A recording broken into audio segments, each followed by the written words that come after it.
Yes. You can start, ma'am. Okay, thank you so much.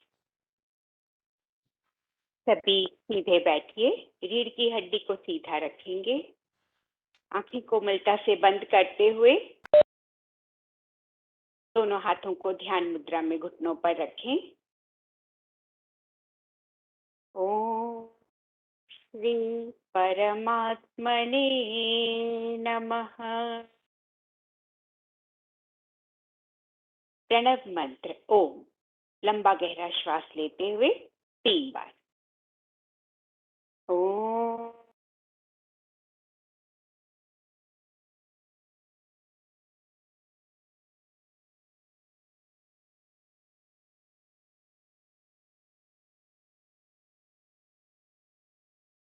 ओम।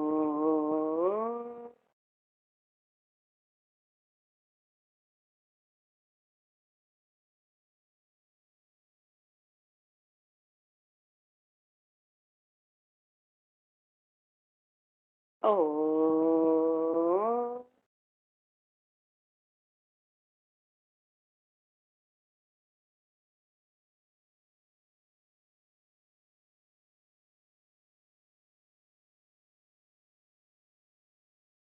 परमपिता परमात्मा की दिव्य शक्तियों का आह्वान करने के साथ परम पूज्य स्वामी जी एवं परम श्रद्धेय आचार्य जी के श्री चरणों में नमन करती हूँ। उनकी सूक्ष्म उपस्थिति द्वारा आशीर्वाद की कामना करती हूँ। ओम श्री गुरुभ्यो नमः। आप सभी आयोजकों एवं साधकों का, प्रतिभागियों का भी हृदय से स्वागत और अभिनंदन करती हूँ।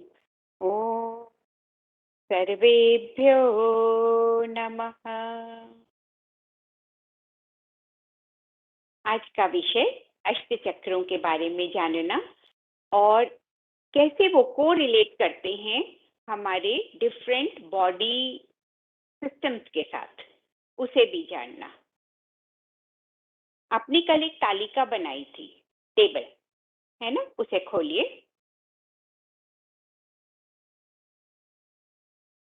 अब उसमें नेक्स्ट कॉलम जो हमें है उसकी हेडिंग हम देंगे पंच प्राण।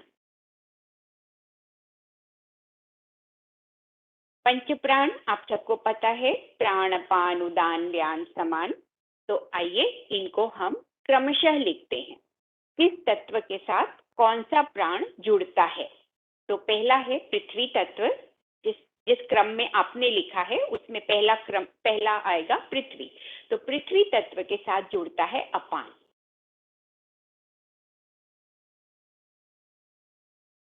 फिर आता है जल तत्व। जल तत्व के साथ जुड़ता है व्यान।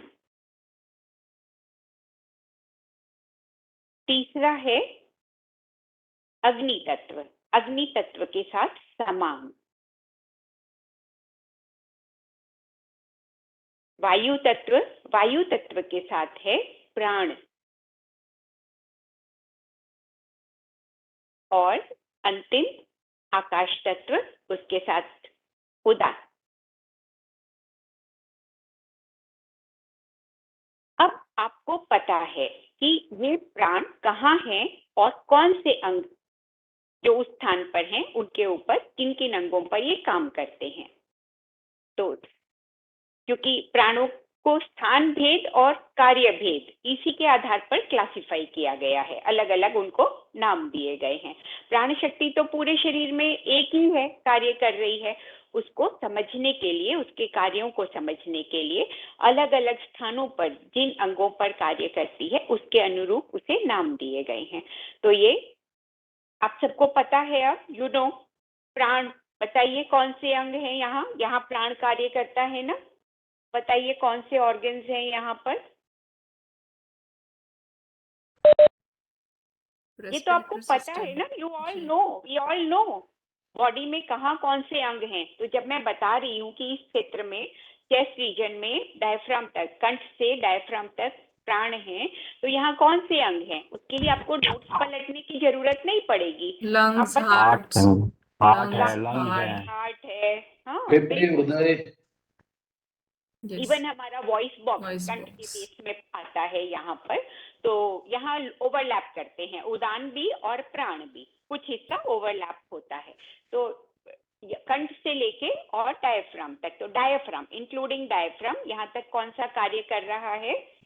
प्राण। प्राण डायफ्राम पर भी काम करता है, फिर नीचे वाला भी काम करता है, अपान भी काम करता है इस पे, मगर प्राण भी काम करता है। तो डायफ्राम तक प्राण है। तो आप कौन कौन से ऑर्गन्स हैं वहां पर। इसी प्रकार मैं कहूँ कंठ से लेके उदान तक, तो सिर तक, तो यहाँ पे कौन से अंग हैं? उदान प्राण है। कौन से अंग हैं?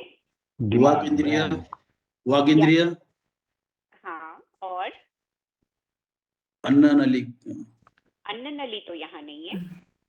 eyes, sensory श्वास नलिका organs. ऊपरी कंठ में अन्न नलिनी, नेजल, ये कॉमन कैविटी होती है माउथ एंड नोज की, कॉमन ईयर माउथ नोज की कॉमन कैविटी जरूर है, फैरिंग्स जरूर है, मगर अन्न नली तो वहां नहीं है, थोड़ा नीचे है।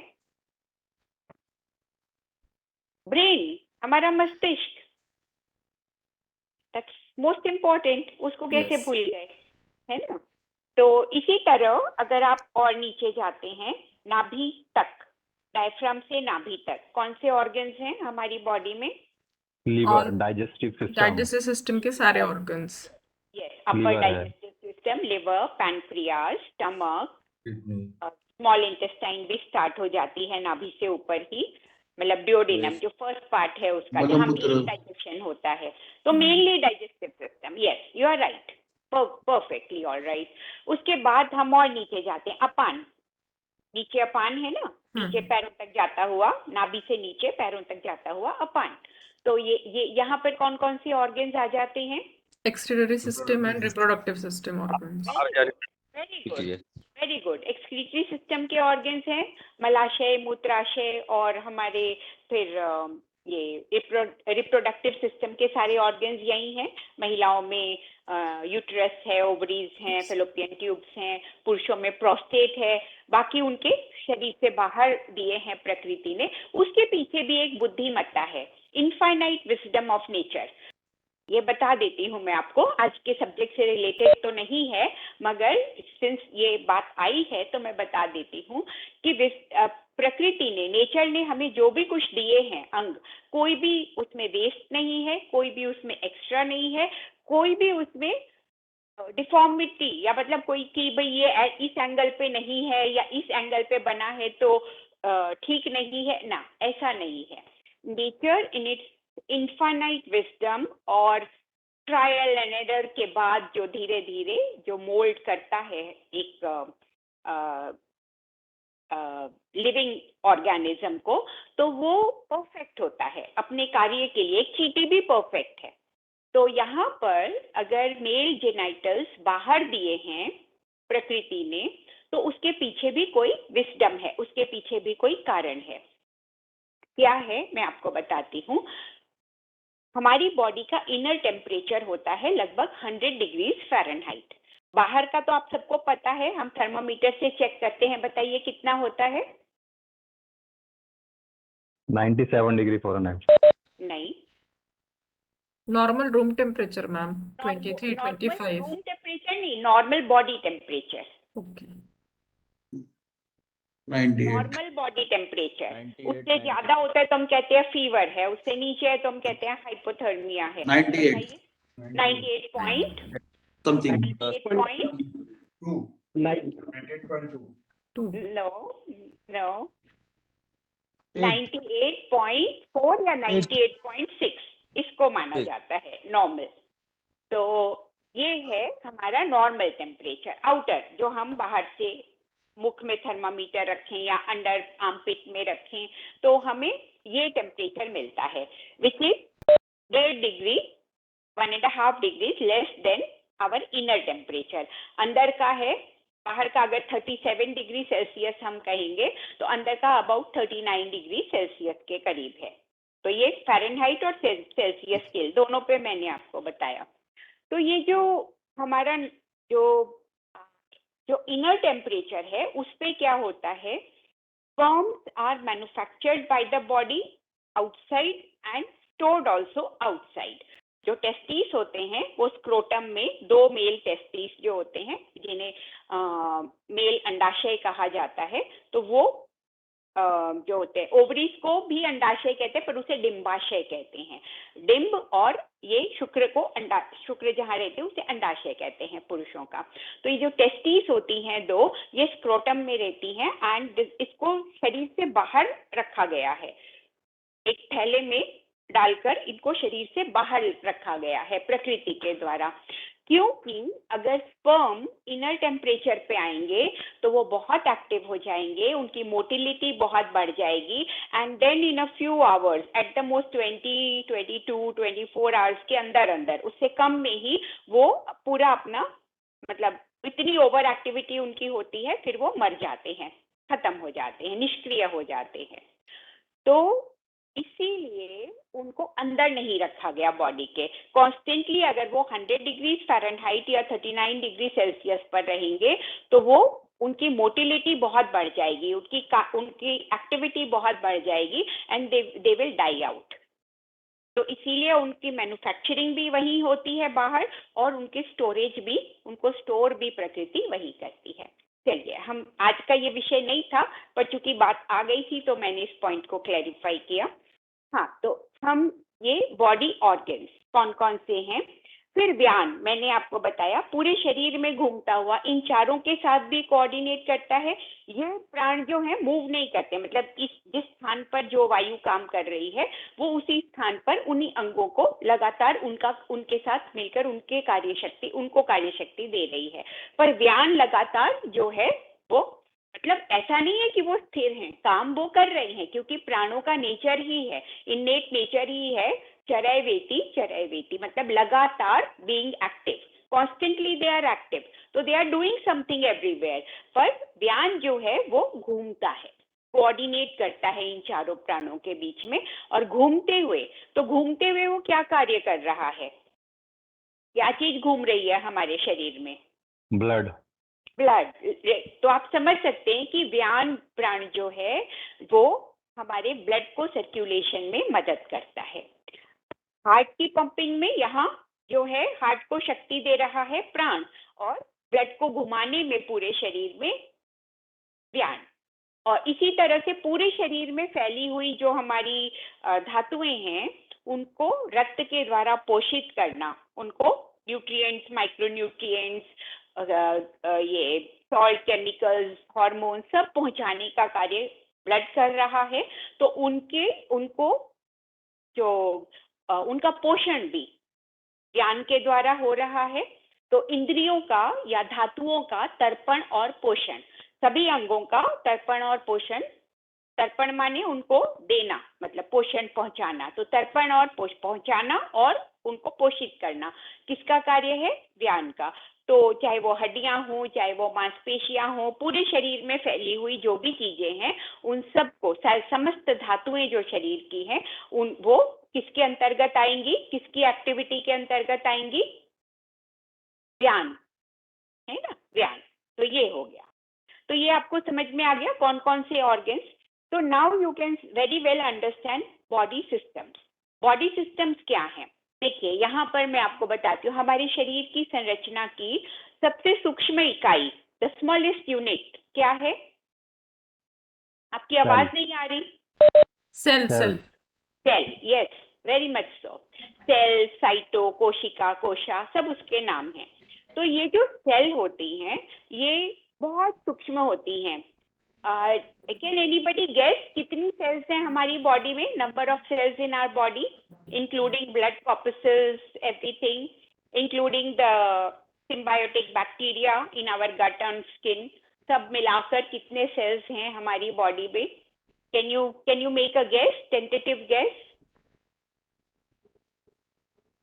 एनीबडी? कोई तो नंबर आपके दिमाग में आएगा ना, बताइए तो। फ्री जी, फिर से बोलिए, सुनाई नहीं दिया clear. Billions. Million. Any other guess? और बोलिए, बोलते रहिए ना, बोलिए अपने अपने गेसेस, अपने अपने जो भी आपको लगता है वो नंबर बताइए, then I will tell you the right number.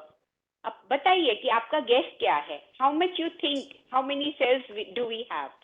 आपने बताया था मैडम 10 लाख करोड़ ऐसा कुछ, तो भी आपने एक number last to last session में बताया था। मैंने बताया तो था आपको, बट आपको याद है या नहीं वही तो मैं टेस्ट कर रही हूँ।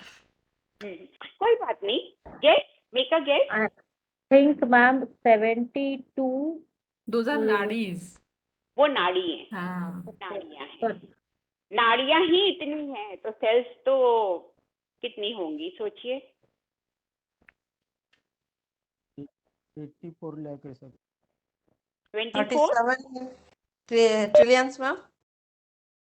गुड, 37 और यस 37 37 trillions.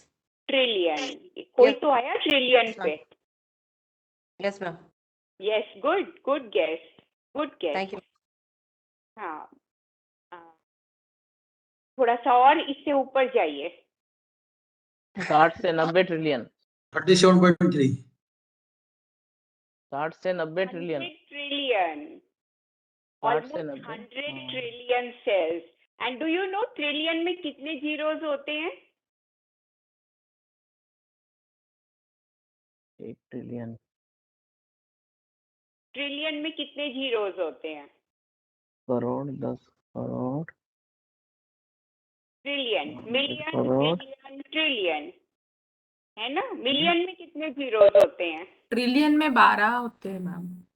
ट्रिलियन में 12 होते हैं, यू आर राइट। तो 100 ट्रिलियन, 100 ट्रिलियन, 100 के बाद 12 जीरो और लगेंगे। तो इसको आप हिंदी में बोल सकते हैं, इस संख्या को 100 ट्रिलियन को आप हिंदी में कन्वर्ट कर सकते हैं, जो करोड़, लाख, अरब, खरब जो भी हम बोलते हैं। Can you convert it?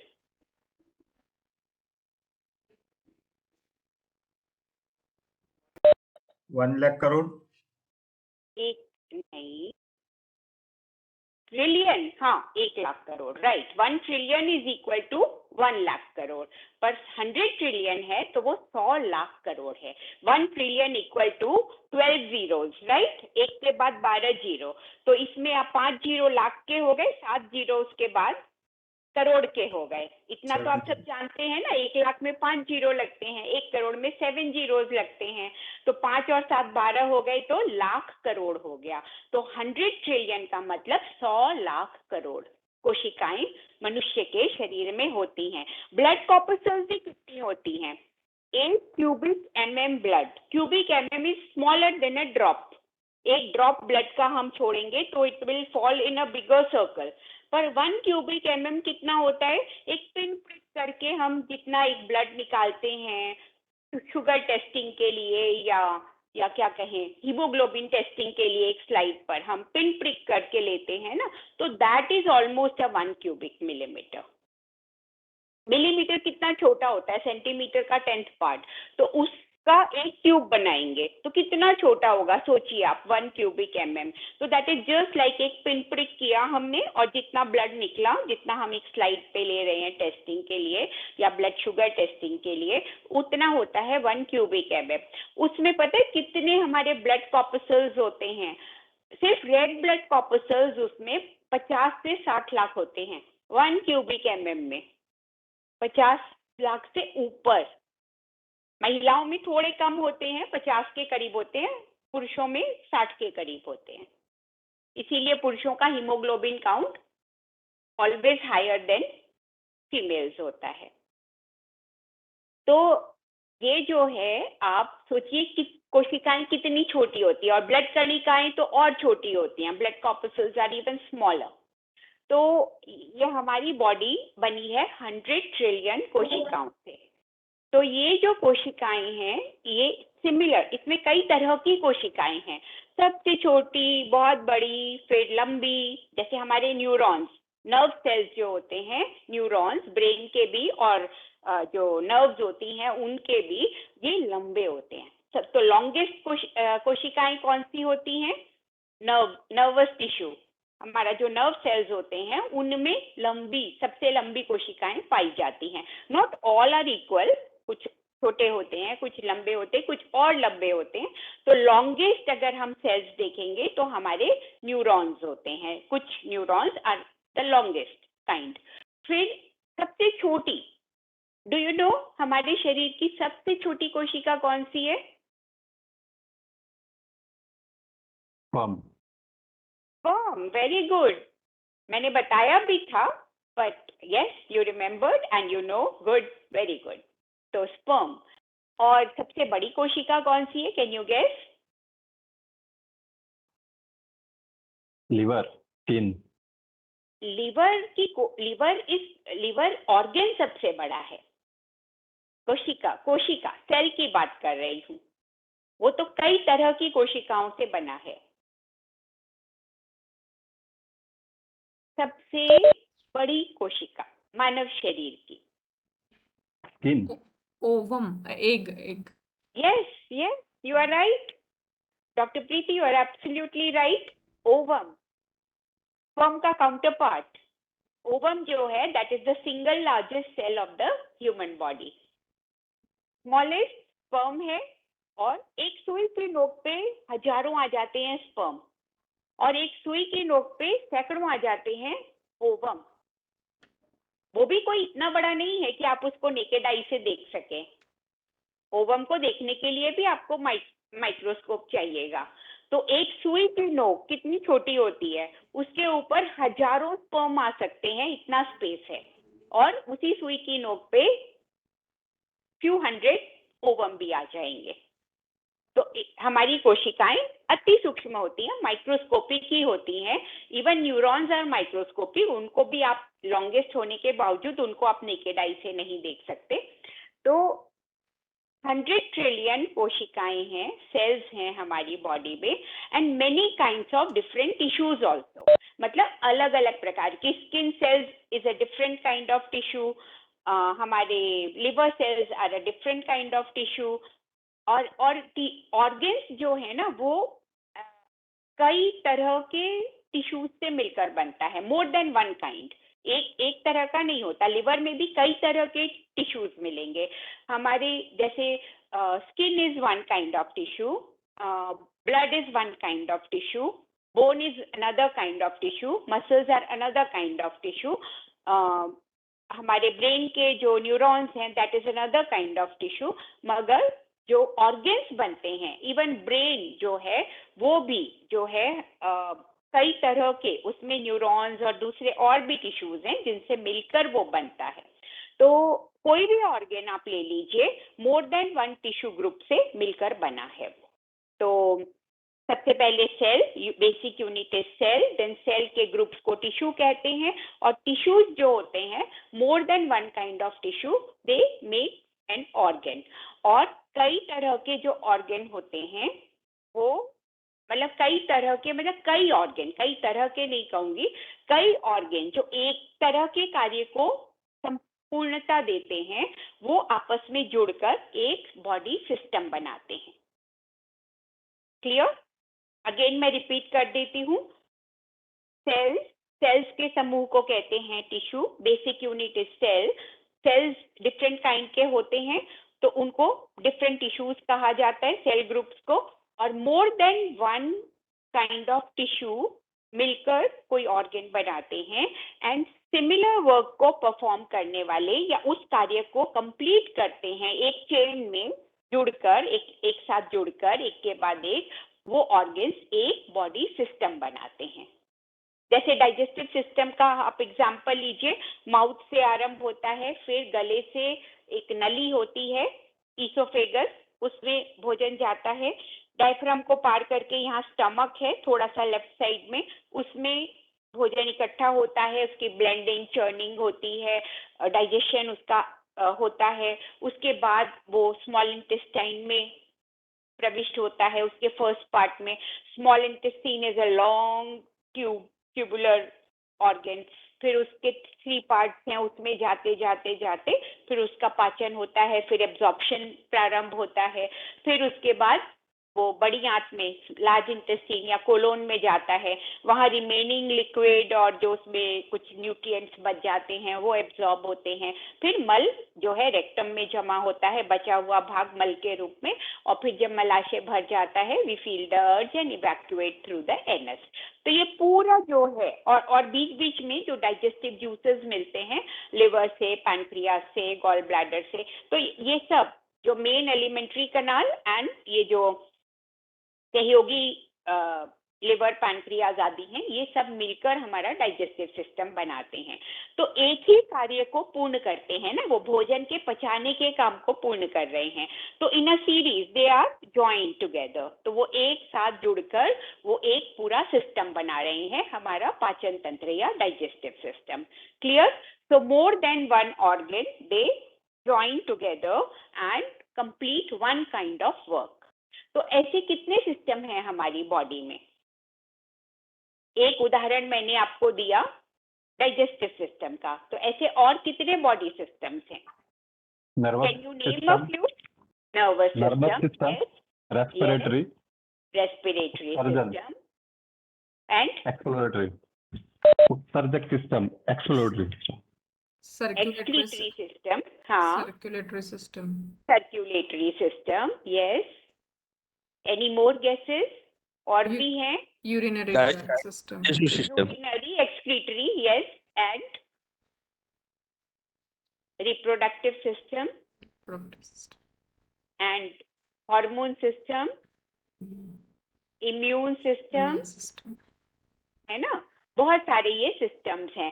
कुछ एनाटॉमिकली हमें एक साथ जुड़े हुए दिखाई देते हैं। इम्यून सिस्टम हमें इस तरह से एक साथ नहीं दिखेगा, अगर हम बॉडी को डाइसेक्ट करके देखेंगे, उसके ऑर्गन्स जगह जगह होते हैं। ऐसे ही हमारे हार्मोन सिस्टम के भी वो जुड़ा हुआ एक सिस्टम नहीं है, but it is a very important system which is controlled by, like hormones are mixed in the blood directly, जब जहाँ सिक्रीट होते हैं जिस ग्लैंड के द्वारा, अपने आसपास जो ब्लड उनके सर्कुलेट कर रहा है उसमें छोड़ देते हैं, एंड ब्लड के द्वारा ही वो ट्रांसपोर्ट होता है। They are not connected to other organs by ducts, ductless होती हैं एंडोक्राइन ग्लैंड्स, जो भी हार्मोन ग्लैंड्स होती हैं सब डक्टलेस होती। Even the master gland, the pituitary in the brain, वो भी डक्टलेस है, वो भी सीधा ब्लड स्ट्रीम में छोड़ती है और ब्लड ही उसको ट्रांसपोर्ट करता है टू द रिक्वायर्ड ग्लैंड्स।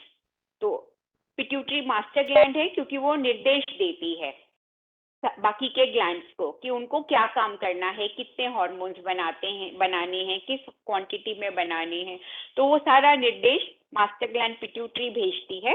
और सब ग्लैंड्स जो हैं बाकी की, जैसे गले में थायराइड है। Any more glands you know? Hormone बनाने वाले ग्लैंड्स के नाम आपको पता है? Pancreas, pituitary gland, adrenal gland, adrenal gland कहाँ होती है? एड्रिनल कॉर्टेक्स, एड्रिनल कहाँ होती है? Adrenal gland, do you know? in the Anybody can answer? Feel free to answer. Adrenal glands, they are 2 in number. कहाँ होती हैं? कौन सा ऑर्गन पेयर में है हमारे पास?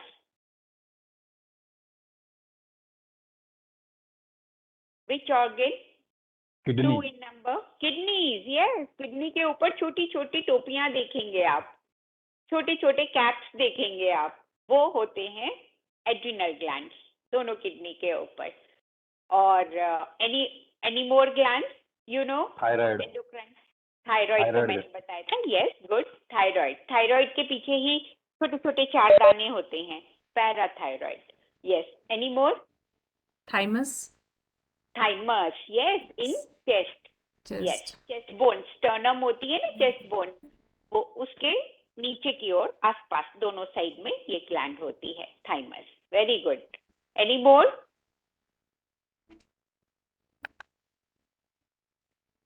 Our gonads, reproductive Yes. organ, पूरा reproductive cycle is based on hormones. Males, females जो है, females में estrogen group, estrogen, progesterone, etc. and males में androgen group, testosterone, etc. Okay? तो चलिए, तो आप बॉडी सिस्टम्स आपने बताए, तो अब ये जो डिफरेंट बॉडी सिस्टम्स हैं, दे कॉरेस्पॉन्ड टू डिफरेंट चक्रास। मतलब जैसे हमारा मेडिकल साइंस इनको बॉडी सिस्टम कहता है, पर कार्य के अनुसार जो हमारा यौगिक साइंस है या योगियों ने, देखिए योगियों ने कभी बॉडीज को डाइसेक्ट नहीं किया, उनके पास लैबोरेटरीज नहीं थी, they did not even need laboratories, nature was their lab, जो नेचर था ना वहीं पे, तो कभी उनको हिंसा नहीं करनी पड़ी, कभी किसी को काटना नहीं पड़ा, उनको काटा जब सर्जरी की, महर्षि सुश्रुत ने की है, रक्त मोक्षण आदि को उन्होंने चिकित्सा का तरीका बताया है, पर उन्होंने जैसे ऐसा नहीं है कि अननेसेसरीली सिर्फ जानकारी के लिए काटा हो, नहीं। हाँ, अगर उससे उसको लाभ मिलता है, अगर उससे फायदा होता है, कोई रोग ठीक होता है, तो उन्होंने सर्जरी की है, अदरवाइज नहीं। तो उन्होंने ध्यान की अवस्था में अपनी चेतना का प्रवाह अंतर्मुखी किया और उन्होंने अपने शरीर में होने वाले सब क्रियाओं को देखा, कैसे हो रही हैं, किसकी सहायता से हो रही हैं, कौन सा प्राण कहाँ पर किन अंगों को संचालित कर रहा है, तो फिर वो आप बॉडी सिस्टम्स कैसे आपस में एक दूसरे के साथ काम कर रहे हैं जुड़कर, कैसे वो अकेले काम कर रहे हैं, कैसे वो जुड़कर काम कर रहे हैं, तो ये सारी चीजें उन्होंने देखी। तो उनका जो एनालिसिस है या उनका जो नॉलेज है वो बेस्ड ऑन क्रिया, मतलब शरीर की जो अंदर क्रियाएं हो रही हैं, तो वो क्रियात्मक रूप में उन्होंने उन क्रियाओं के रूप में, जैसे अपान के साथ उन्होंने किसको जोड़ा, विसर्जन क्रियाओं को जोड़ा, तो उस क्रियाओं के माध्यम से उन्होंने जो, क्योंकि अपान ये प्राण सारे जितने भी हैं इंक्लूडिंग अपान, तो वो सारे क्या हैं, लगातार कार्य कर रहे हैं, विभिन्न क्षेत्रों में विभिन्न अंगों पे कार्य कर रहे हैं वो, तो उन्होंने उन क्रियाओं को देखा कि होते हुए, और फिर उन्होंने देखा कि किसके माध्यम से हो रही हैं, तो उन्हें समझ में आया इसके पीछे प्राण शक्ति है। फिर उनको समझ में आया कि हाँ, ये हमारी सुषुम्ना नाड़ी पे कुछ चक्र हैं, कुछ कॉन्फ्लुएंस पॉइंट्स हैं नाड़ियों के, जो कि इनको गवर्न कर रहे हैं, इन क्रियाओं को गवर्न कर रहे हैं। तो एग्जैक्टली 100% आप इक्वेट नहीं कर पाएंगे बॉडी सिस्टम्स को और चक्रास को, पर ऑलमोस्ट मैं कहूंगी मोर देन 80% तो इजीली आप कर पाएंगे। ठीक है, जैसे मैंने कहा कि मेटाबॉलिज्म का जो प्रिंसिपल है that is very close to our tridosha siddhanta, Ayurveda का जो त्रिदोष सिद्धांत है वात पित्त कफ का, तो metabolism, anabolism, catabolism is very, मतलब ऑलमोस्ट 65 to 70% उसको आप इक्वेट कर सकते हैं। इसी तरह से आप चक्रों को और बॉडी सिस्टम्स को मोर देन 80% इक्वेट कर सकते हैं। तो अब मैं आपको बताती हूँ, अब प्राणों के साथ में आप जो कॉलम बनाया है आपने, पंच प्राण तो लिख लिए, अब उसके साथ में आप लिखिए बॉडी सिस्टम्स नेक्स्ट कॉलम में। अभी खोलकर ही रखिएगा, हमें धीरे धीरे बहुत कुछ फिल करते जाना है इसमें, तो इसीलिए मैंने डबल पेज कहा था आपको। तो अभी अब नेक्स्ट कॉलम जो है वो है बॉडी सिस्टम। अब प्राण, अपान, अपान, अब अपान की क्रियाएं देखिए क्या क्या है, and tell me the corresponding body system. अपान की कहाँ क्रियाएं कर रहा है उसके अकॉर्डिंगली आप बताइए।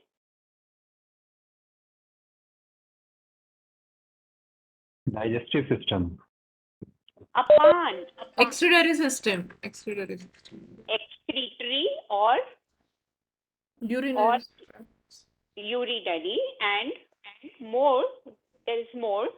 क्या क्या चीजें अपान के द्वारा बाहर निकाली जाती हैं? हाँ, रज, वीर्य, प्रसव के समय शिशु, ये भी तो है ना। जी, तो part of reproductive system also is under apana, है ना, अंडर गवर्नेंस ऑफ अपान। जो जो चीजें निकल रही हैं शरीर से बाहर, विसर्जित हो रही हैं, उत्सर्जन विसर्जन दोनों ऑलमोस्ट सिनोनिम्स हैं। तो उत्सर्जन होने वाले पदार्थ, विसर्जन होने वाले पदार्थ सभी आएंगे अपान के अंतर्गत। तो कौन से बॉडी सिस्टम्स हो गए हमारे? Excretory system plus reproductive system, part of reproductive system and whole of excretory system आप कह सकते हो। किसके अंतर्गत आया? अपान के अंतर्गत आया, राइट। तो बॉडी सिस्टम लिख दीजिए यहाँ पे, part of reproductive and all of excretory, most of excretory. उसके बाद आता है व्यान, जल तत्व व्यान। व्यान मैंने बताया पूरी बॉडी में सर्क्यूलेट होने वाला। तो इसमें लगभग सभी धातुओं का तर्पण, आप लिख सकते हो कि सभी जो बॉडी टिश्यूज हैं, बॉडी ह्यूमर्स हैं, धातुओं को ह्यूमर्स भी बोलते हैं, तो बॉडी टिश्यूज को जो है या ब्लड की सहायता से, रक्त की सहायता से बॉडी टिश्यूज को पोषित करने वाला, सप्त धातुओं को पोषित करने वाला, आप लिख सकते हो ये।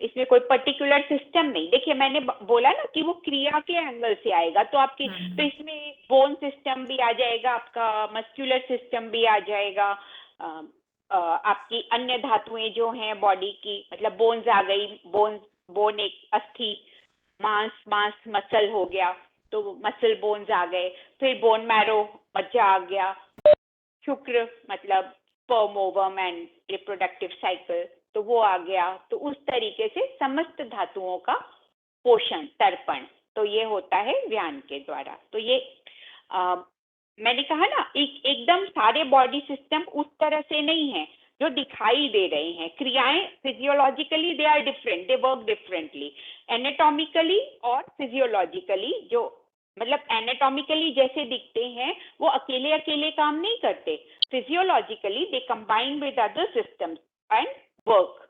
तो यहाँ पे हमारे ऋषियों ने जो देखा मोस्टली फिजियोलॉजिकल देखा, उनको एक्टिव काम करते हुए उस दृष्टि से उन्होंने देखा, अपनी चेतना के द्वारा देखा, उनको क्रियाशील अवस्था में देखा, तो इसलिए उनका क्लासिफिकेशन या वो डिफरेंट है। तो चक्र को आप, मैंने कहा ना, लगभग लिटिल मोर देन 80% आप एकदम इक्वेट कर सकते हैं बॉडी सिस्टम्स के साथ।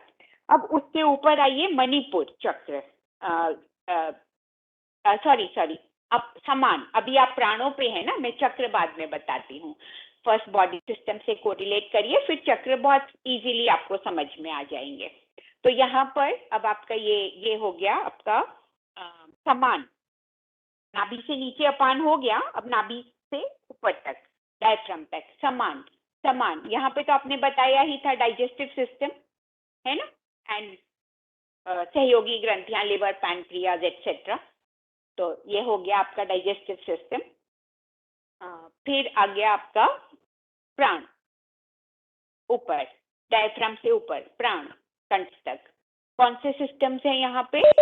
Respiratory, circulatory, cardiovascular and respiratory, very good. उसके ऊपर उदान, यहाँ कंठ तक, सिर से कंठ तक, यहाँ पे कौन से सिस्टम्स हैं? Nervous system, nervous and master gland, endocrine. Control तो यहीं से हो रहा है ना। अच्छा, can you tell me the difference? Control, दोनों कंट्रोलिंग सिस्टम है हमारा। Brain, nervous system, brain and spinal cord and associated nerves जो हैं उनकी पूरी, वो मिलकर पूरा नर्वस सिस्टम बनाते हैं। और master gland, pituitary and different glands in different body parts, ये मिलकर एंडोक्राइन सिस्टम बनाते हैं। इन दोनों को हम कंट्रोलिंग सिस्टम्स कहते हैं बॉडी के। Can you tell me what's the difference? कैसे, क्या कंट्रोल हार्मोन्स के द्वारा होता है एंडोक्राइन सिस्टम के द्वारा, और क्या कंट्रोल ब्रेन के द्वारा होता है? वैसे तो दे वर्क इन टैंडेम, एक दूसरे के साथ मिलकर काम करते हैं। There is a region, central region in our brain, hypothalamus, जहां पर कि जिससे ही हमारी मास्टर ग्लैंड एक्सटेंशन है, जहां से निकलकर एक्सटेंड होती हुई, तो हाइपोथैलेमस से ही एक्सटेंड होती हुई hypophysis. Hypophysis is another name for pituitary gland. तो ये उसी एरिया में है, सेंट्रल रीजन में। तो ये ब्रेन और एंडोक्राइन सिस्टम का कॉन्फ्लुएंस पॉइंट है, मतलब ये दोनों मिलकर काम कर रहे हैं पूरी बॉडी के जो उस समस्थिति, होम्योस्टेसिस को मेंटेन करने का काम ये हाइपोथैलेमस और पिट्यूटरी ग्लैंड, हाइपोफाइसिस मिलकर करते हैं। पर ये अलग अलग, देयर इज स्लाइट डिफरेंस कि हार्मोन क्या काम करते हैं और ब्रेन क्या काम करता है, क्या क्या कंट्रोल करते हैं. Can you tell me, can any guesses?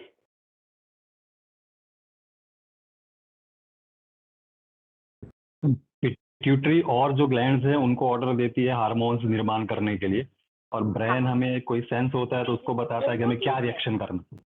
हाँ बिल्कुल ठीक है, मगर आप ये देखिए पिट्यूटरी निर्देश दे रही है, मगर एक्चुअली बॉडी में क्या करते हैं ये हार्मोन्स, क्या करते हैं? हार्मोन देखिए, जैसे ग्लूकोज को डाइजेस्ट करना है, ग्लूकोज आ रहा अलग है तो अलग वो पाथवेज को एक्टिवेट पैनक्रियास को, करते हैं. पूरी फिजियोलॉजी को कंट्रोल करते हैं. हमारी इनर बायोकेमिस्ट्री को हार्मोन्स ही रेगुलेट करते हैं, और पूरी मूवमेंट, सारी पूरे शरीर की जो गतिविधियां होती हैं उनको हमारा ब्रेन कंट्रोल करता है. एनी ऑर्गन की हमारी वॉलेंटरी मूवमेंट है, जो मैं हाथ हिला रही हूँ, चल रही हूँ, बैठ रही हूँ, ये सारी मूवमेंट्स हैं. तो मस्क्यूलोस्केलेटन ये डायरेक्ट ब्रेन के द्वारा कंट्रोल होता है. फिर पूरा जो इंटरनल ऑर्गन्स की मूवमेंट है वो भी डायरेक्टली ब्रेन के द्वारा कंट्रोल हो रही है. all movements are controlled by brain. सारी गतिविधियां जो हैं वो ब्रेन के द्वारा, और सारी जो बायोकेमिस्ट्री है, जो ऑल फिजिक, जो केमिकल अंदर जो कार्य कर रहे हैं, एक दूसरे के साथ रिएक्ट कर रहे हैं, जो भी कार्य कर रहे हैं, वो पूरी इंटरनल बायोकेमिस्ट्री या इंटरनल फिजियोलॉजी हम कह सकते हैं. तो hormone system is physiological controller, और ब्रेन जो है वो पूरा मूवमेंट एंड ऑल गतिविधि जितने भी होते हैं वो उसको, क्रियाओं को, जो फिजिकल एक्शंस, रिएक्शंस, उन सबको कंट्रोल करने वाला ब्रेन है. बिल्कुल, आपने आधा उत्तर तो दे ही दिया था, ऑल एक्शन रिएक्शन वाला, कि ब्रेन उनको कंट्रोल करता है. बिल्कुल सही.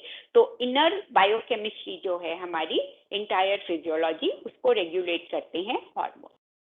ठीक है, तो ये दोनों कंट्रोलिंग मैकेनिज्म है.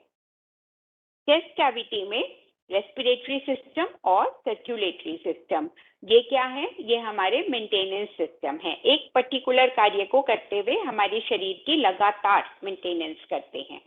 और जो हमारे एब्डोमेन में 3 है, एब्डोमिनल कैविटी में digestive system, excretory system and reproductive system, ये भी तीनों और मेंटेनेंस सिस्टम है. तो ये 5 मेंटेनेंस सिस्टम हो गए. फिर बॉडी का एक सपोर्ट सिस्टम है हमारा स्केलेटन, एक निश्चित हाइट, वेट, एक सब कोमल अंगों को सुरक्षा भी देता है. कुछ अंगों को हमारा pelvic girdle with pelvic floor muscles सहारा भी देता है. Growing baby in the uterus, उसको भी सहारा देता है. हमारे एक्सक्रीटरी ऑर्गन्स को भी सहारा देता है. तो कुछ बोन्स जो होती हैं हमारे कोमल अंगों को, वाइटल ऑर्गन्स को सपोर्ट भी देती हैं और सुरक्षा भी देती हैं, है ना. जैसे रिब केज है, हमारे लंग्स और हार्ट को सुरक्षा दे रही है. खोपड़ी, क्रेनियम के जो प्लेट्स हैं, बोनी प्लेट्स हैं, वो खोपड़ी बनाते हैं, स्कल बनाते हैं, हमारी ब्रेन को सुरक्षा देते हैं. तो हड्डियों के कई काम हैं. फिर हड्डियों के अंदर बोन मैरो होता है, तो वो बोन मैरो जो है वो कॉर्पसल्स, तीनों तरह के जो ब्लड कॉर्पसल्स हैं, रेड, वाइट एंड प्लेटलेट, सब बनाता है.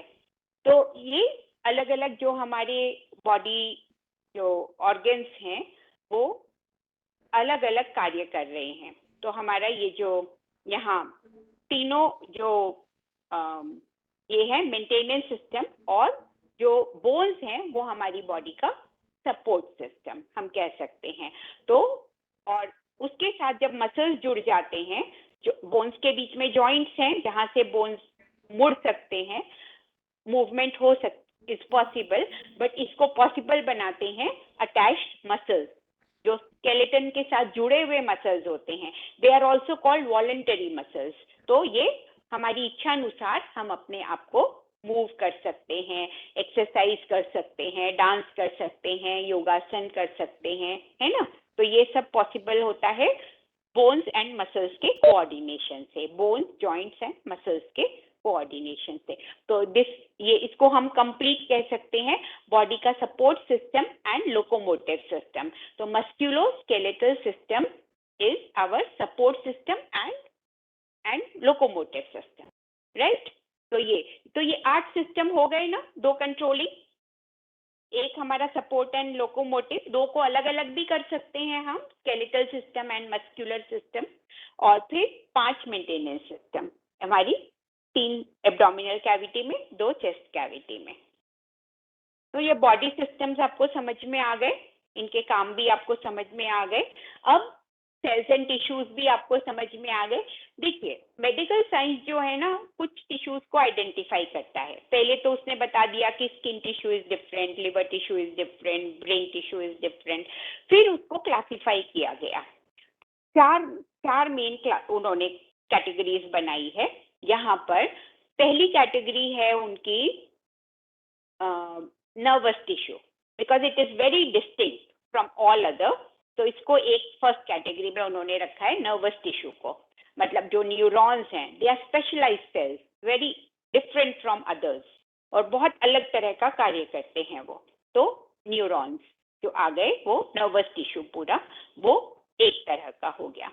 दूसरे में उन्होंने रखा है muscle tissue, because that also is very specific. उसमें इलास्टिसिटी होती है, कॉन्ट्रैक्ट कर सकता है, वो मूवमेंट को पॉसिबल बनाता है, उसमें सेल्फ कॉन्ट्रैक्शन का गुण है, अपने आप वो उसका ये इनेट क्वालिटी है।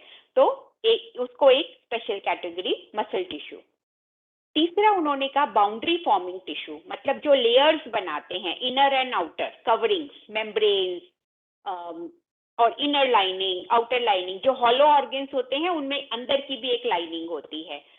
जो डाइजेस्टिव ट्रैक्ट के ऑर्गन्स हैं, एलिमेंट्री कैनाल के, स्टमक हो गया, इंटेस्टाइन्स हो गई, सब में एक इनर लाइनिंग भी है। और जो हॉलो ऑर्गन्स नहीं है उनमें आउटर कवरिंग्स होती हैं। तो वो इस तरह से, जैसे हमारे फेफड़ों के ऊपर डबल कवरिंग है, प्यूरा, ब्रेन के ऊपर डबल कवरिंग है, डबल बल्कि 3 लेयर्स हम कहेंगे। आउटर लेयर, बीच में एक स्पॉन्जी टिश्यू होता है, दैट इज अनदर लेयर, एक इनर लाइनिंग होती है। ड्यूरामीटर, इनर बीच में टिश्यू, एरेक्नेट एंड इनर पायामेटर। तो ये इस तरह से ये कवरिंग्स होती हैं। तो all these inner and outer boundary forming tissue, हमारी आउटर स्किन भी तो ये एक उसी टिश्यू में आती है। तो this is called epithelial tissue. Okay, तो ये थर्ड काइंड ऑफ टिश्यू हो गया। और बाउंड्री फॉर्मिंग टिश्यू जो है, layer forming tissue, boundary forming tissue आप कह सकते हैं। इनर एंड आउटर लाइनिंग्स जो बनाते हैं, ये वाला tissue epithelial tissue, because this is also a very distinct kind of tissue. फिर फोर्थ में उन्होंने कनेक्टिव टिश्यू। कनेक्टिव टिश्यू मतलब जो भी टिश्यू इंटरचेंज कर रहे हैं, लगातार जुड़े हुए हैं, एक साथ मिलकर काम कर रहे हैं। जैसे कि bone is very different and blood is very different, ठीक है, मगर ये लगातार एक दूसरे के साथ इनका एक्सचेंज चलता रहता है। All the minerals that are stored in the bones, वो कंटिन्यूअली वो ब्लड सीरम में आते रहते हैं और ब्लड से वापस बोन में जाते रहते हैं स्टोरेज के लिए। तो जितनी आवश्यकता पड़ती है ब्लड वहां से लेता रहता है, कॉन्स्टेंटली कनेक्टेड है। बोन मैरो में भी लगातार ब्लड सेल्स बन रहे हैं, ब्लड में जा रहे हैं, तो constantly they are connected, blood, bone. फिर blood is also connected with lymph, that is lymphatic system is a subsystem of blood circulatory system। तो वो भी जो lymph या रस कहेंगे तो वो भी connected है। तो ये all these are called connective tissue। lymph आ गया, blood आ गया, bone आ गया, bone marrow आ गया। फिर हमारा जो lower skin है, जो inner skin है, dermis जिसे कहते हैं, epidermis is boundary, वो तो इपिथेलियल में आ जाएगा। इनर स्किन जो है डर्मिस, वो again in connection with all this. उसके नीचे एक फैट लेयर है, फैट एंड कोलाजेन का, तो ये ऑलवेज उसमें से रस का प्रवाह, दैट इज कॉल्ड इंटरस्टिशियम, वहां पे चैनल्स हैं रस के। तो ये सारा जो है ये सब कनेक्टिव टिश्यू में आ जाता है। ऑल दिस comes into, तो रिमेनिंग जो भी हैं, मतलब ये 4 प्रकार की क्लासिफिकेशन है। इसी तरह आयुर्वेद 7 प्रकार के क्लासिफिकेशन करता है, 7 धातुएं, रस, रक्त। तो ये भी आप एकदम इक्वली इक्वेट नहीं कर सकेंगे, पर ये भी more than 60% I would say कि आप टिश्यूज जो हैं, tissues, different type of tissues को आप धातुओं से इक्वेट कर सकते हैं, ठीक है। तो एक्चुअली मॉडर्न मेडिकल साइंस का जो व्यू पॉइंट है वो मोर विजुअल है, और जो हमारे ऋषियों का जो देखने का, योगियों का जो देखने का तरीका है वो मोर फिजियोलॉजिकल है, क्रिया प्रधान है। उनकी दृष्टि क्रिया प्रधान है, कार्य प्रधान है, और वो क्लासिफिकेशन कार्य के आधार पर करते हैं, और मॉडर्न मेडिकल साइंस देख के उसको क्लासिफाई करता है। जो उनको देखने में डिफरेंट लगता है उसको एक डिफरेंट क्लासिफिकेशन कर देते हैं। तो इस तरह से there is a difference, but कहीं ना कहीं सिमिलैरिटी मिलती है उसमें। तो आप देखेंगे कि जो टिश्यूज हैं दे आर लाइक धातुएं, जिनको धातुएं कहा गया आयुर्वेद में, तो वही एक तरह से आप कह सकते हो टिश्यूज है। तो काफी सिमिलैरिटी आएगी यहाँ पे। ओके, तो ये हो गया हमारा बॉडी सिस्टम्स के बारे में जानकारी। ब्रीफली मैं आपको दे रही हूँ, बहुत डिटेल में नहीं बताने की आवश्यकता है। तो अब हम आते हैं बॉडी के चक्रों पर। अब चक्र क्या है, कहाँ है, पहले इसको समझ लेते हैं। हमारी जो प्राणवह नाड़ियां हैं उसमें से 3 मुख्य हैं, ईड़ा, पिंगला, सुषुम्ना। ये आपको मैंने बताया था पहले भी, you are familiar with this concept. रीढ़ की हड्डी के पैरेलल जो है वो बीच में सुषुम्ना है, बाईं तरफ ईड़ा है और दाहिनी तरफ पिंगला है। ईड़ा इज चंद्र नाड़ी, पिंगला इज सूर्य नाड़ी, और ये दोनों मिलके हमारी बॉडी का हीट रेगुलेशन भी करती हैं। ओके, तो क्योंकि प्राण जो हैं वो ऑफ कोर्स कार्य करते हैं तो नियंत्रण भी उनके पास होगा। तो टेम्परेचर रेगुलेशन वैसे आप देखोगे तो ब्लड के माध्यम से होता है, मगर एक्चुअली कंट्रोल करने वाले प्राण होते हैं हमारे। तो ईड़ा चंद्र नाड़ी और पिंगला सूर्य नाड़ी ये मिलकर हमारी बॉडी की हीट का रेगुलेशन करते हैं, टेम्परेचर को एक बिंदु पर स्थिर रखने का भी काम करते हैं। हमारा तो इसी तापमान पर बॉडी ऑप्टिमम काम कर सकती है। जो ह्यूमन बॉडी डिजाइन की है नेचर ने, it can work in its like optimum capacity at this temperature, इसलिए ये उसका टेम्परेचर रखा गया है। तो बहुत से एनिमल्स का आप देखेंगे अलग अलग मिलेगा, सबका सेम नहीं होगा। इवन डॉग्स का, कैट्स का, सबका अलग अलग होता है। ह्यूमन का जितना है उतना उनका नहीं होता है। फिर कुछ कोल्ड ब्लडेड एनिमल्स भी हैं, तो सबका अलग अलग, उनका तो कोई टेम्परेचर नहीं होता, वो तो जो एनवायरमेंट होता है उसके अकॉर्डिंगली उनका टेम्परेचर आ जाता है। When they need heat they come out of the water, side में आके जो स्टोन्स होते हैं या सैंड होता है वहां पे लेटकर सन बाथ लेते हैं, तो उनको हीट मिलती है। All mostly the reptiles you will see, उस कैटेगरी में जो भी आते हैं they are all cold blooded animals. तो उनको हीट चाहिए होती है तो उनको अपनी बॉडी से नहीं मिलती, उनको फिर सन से लेनी पड़ती है, या कहीं हीट है जैसे हॉट वाटर स्प्रिंग्स आदि होते हैं वहां जाकर, अगर वो उसके आसपास रहते हैं तो वहां से वो हीट लेते हैं। तो पर हमारी बॉडी अपनी हीट को बनाती भी है, जो एनर्जी हमारे सेल्स में बनती है वो हीट एनर्जी ही होती है। तो उसको फिर कन्वर्ट किया जाता है, कभी मैकेनिकल एनर्जी में, बोलते हुए साउंड एनर्जी में। तो ये इस तरह से हमारी बॉडी उसे कन्वर्ट करती है। तो and one form of energy always transforms into another, different कार्यों के लिए। तो ऐसा हमारी बॉडी में भी होता है। तो और हार्ट में, जैसे हार्ट पे जो बीट होती है उसके लिए हार्ट के कुछ muscle cells electrical energy generate करते हैं। ऐसी ही low intensity, low voltage electricity हमारे ब्रेन सेल्स, न्यूरॉन्स में भी बनती है, जिससे कि पूरा ये जो हमारा तंत्रिका तंत्र है, नर्वस सिस्टम काम करता है। तो ये हमारे अंदर भी कई तरह की एनर्जीज हैं। तो मोस्टली जो सेल्स के द्वारा प्रोड्यूस की जाती है हीट एनर्जी, कुछ पर्टिकुलर सेल्स हैं जो इलेक्ट्रिकल एनर्जी या थोड़ी डिफरेंट वर्जन्स बनाते हैं। तो ये जो हमारा ये बॉडी, डिफरेंट बॉडी सिस्टम्स जो हैं हमारे, they work in tandem with chakras. चक्र जो है, अब ईड़ा, पिंगला और सुषुम्ना मैंने आपको बताया था।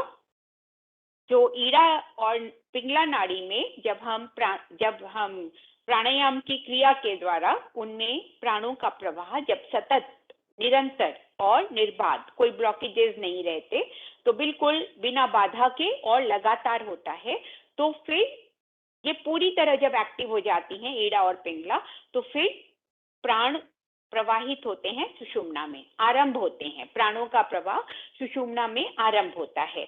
तो जैसे जैसे वो सुषुम्ना को खोलता जाता है, फिर सुषुम्ना के ही नीचे बिल्कुल बेस में कुंडलिनी शक्ति होती है, वो धीरे धीरे, कुंडलिनी माने आपने सांप को देखा होगा कैसे गोल गोल होके रेस्ट पोजीशन में होता है वो, तो वो जब उठता है तो वो खुलता है, ठीक वैसे ही जो कुंडलिनी शक्ति होती है वो धीरे धीरे कुंडलियां उसकी खुलती जाती हैं और वो ऊपर जाती है, उसको कहते हैं ऊर्ध्वगामिनी होना, कुंडलिनी का ऊर्ध्वगामिनी या ऊर्ध्व रेतस होना।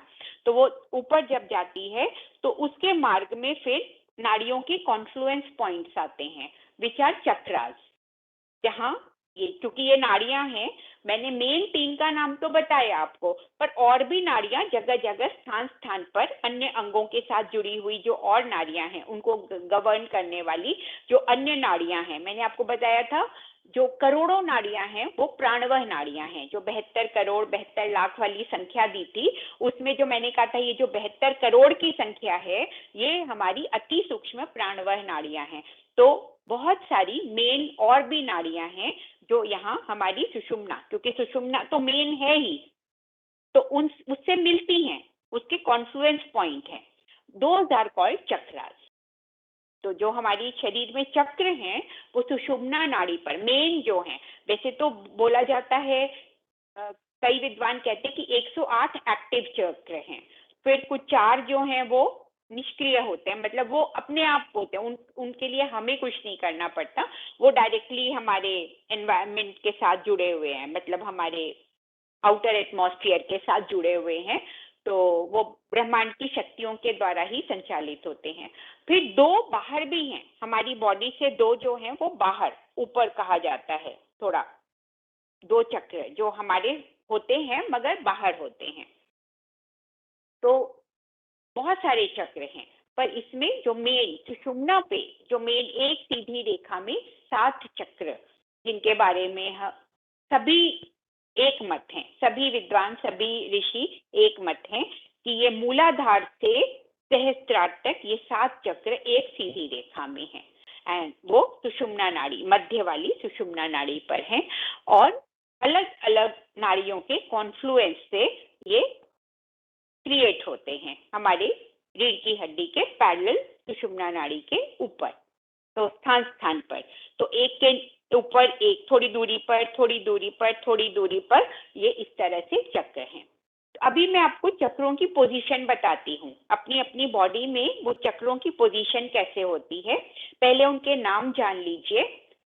सबसे नीचे है मूलाधार, उसके ऊपर स्वाधिष्ठान, नाभि के पीछे की ओर पड़ेगा मणिपुर, फिर मणिपुर से ऊपर थोड़ा आएंगे तो चेस्ट के बीच में तो वो आएगा अनहत, फिर कंठ में विशुद्धि, दोनों भवों के बीच यहाँ आज्ञा चक्र, फिर ऊपर जहाँ पे शिखा रखी जाती है या कहते हैं ब्रह्मरंध्र, वो स्थान होता है सहस्त्रार चक्र का। तो आइए मैं आपको इसको कैसे फाइंड आउट करें आपकी अपनी बॉडी में, खुद ही कर सकते हैं हम, तो मैं आपको बताती हूँ कैसे करते हैं। खड़े होकर बताऊंगी मैं आपको, तभी आप अच्छे से इसको समझ पाएंगे।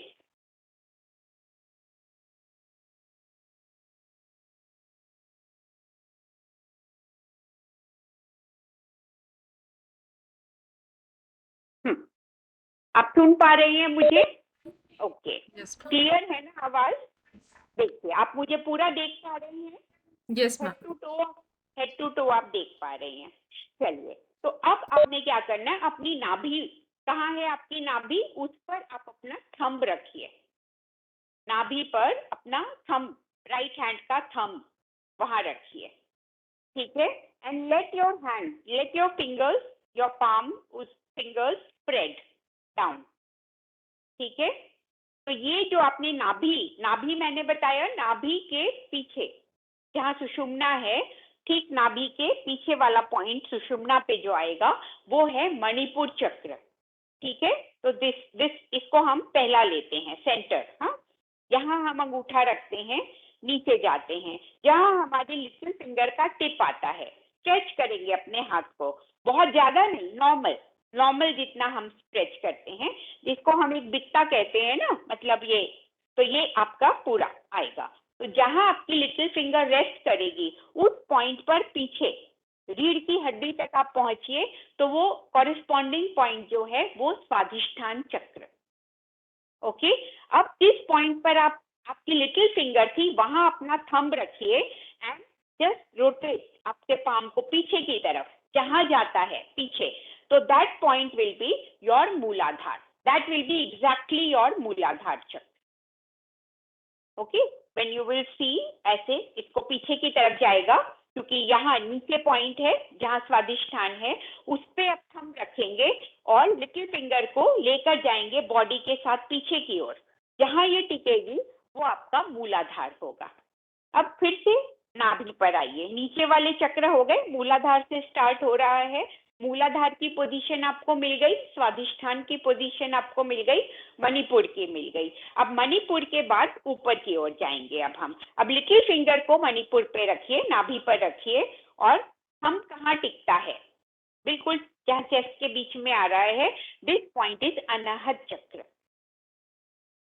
फिर यहाँ आप फिर लिटिल फिंगर ले आइए जहाँ थंब था, let your thumb go to your neck, जहाँ नेक पर टिकता है, थोड़ा सा अपवर्ड फेस को थोड़ा ऊपर कर लेंगे, तो ये जहाँ कंठ पे टिकता है ये स्थान है विशुद्धि चक्र का। अब अगेन लिटिल फिंगर ऑन विशुद्धि, अब जहाँ आपका थंब टिकता है ये आज्ञा चक्र, ये आपका आज्ञा चक्र। फिर आज्ञा चक्र पे छोटी उंगली लाइए, little finger, and take your thumb over your skull, जहां टिकता है वो आपका ब्रह्मरंध्र या सहस्त्रार चक्र। तो ये 7 चक्रों की पोजीशन आपको समझ में आ गई होगी।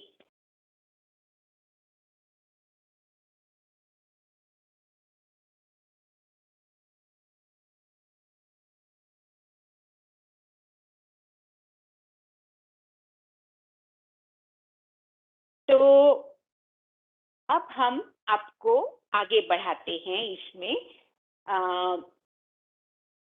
अब अपने चार्ट में आप लिखेंगे चक्रों को, चार्ट में इंक्लूड करेंगे अब हम अपने चक्रों को। चलिए, अब आपका ऊपर लिखिए सप्त चक्र। वैसे तो अष्ट चक्रा नवद्वारा कहा जाता है, देवानामपुर अयोध्या, मतलब ये देवों की नगरी, हमारा शरीर अयोध्या इसको कहा जाता है। इसको जीतना बहुत मुश्किल है, अयोध्या, अयोध्या माने बड़े बड़े योद्धा भी इसको जीत नहीं पाते, तो इसको अयोध्या कहा जाता है। अष्ट चक्रा नवद्वारा, 9 द्वार, वो भी मैं आपको बताऊंगी, और भूल जाऊं तो पूछ लीजिएगा। तो अष्ट चक्र, तो अष्ट चक्र में जनरली 8वां चक्र कौन सा है, जो हमारे विद्वान जिन अष्ट चक्रों को कह रहे हैं, तो यहाँ कोई कहता है थोड़ा सा अनहद के लेफ्ट साइड में, जहाँ हमारा हार्ट है, या जहाँ हमारी सुप्त अवस्था में, निद्रा की अवस्था में आत्मा का वास है, तो इस स्थान पर हमारा एक भावनात्मक हृदय या हमारा सीट ऑफ इमोशंस, जिसे लोअर माइंड प्लेक्सस कहते हैं। बहुत से लोग कहते हैं नहीं, सीट ऑफ इंटेलेक्ट, जो आज्ञा और इधर माथे पे ऊपर, माथे में ऊपर होता है यहाँ। तो आज्ञा चक्र तो दोनों भवों के बीच में, जैसे थर्ड आई की जगह पे आप कह सकते हो, पूरा यहाँ पे, उससे ऊपर थोड़ा, तो फोरहेड जहाँ हमारा लगभग एंड होता है, मान लीजिए, या दिस रीजन, यहाँ पे कहते हैं एक गुरु चक्र होता है, this is upper mind plexus which is seat of intellect. तो यहाँ पे थोड़ा सा मतभेद है। तो 8 चक्रों के बारे में कौन से 8 चक्र मानेंगे हम, तो यहाँ पे थोड़ा सा देयर इज अ कंफ्यूजन, या there is a difference of opinion कहना चाहिए, not confusion, difference of opinion.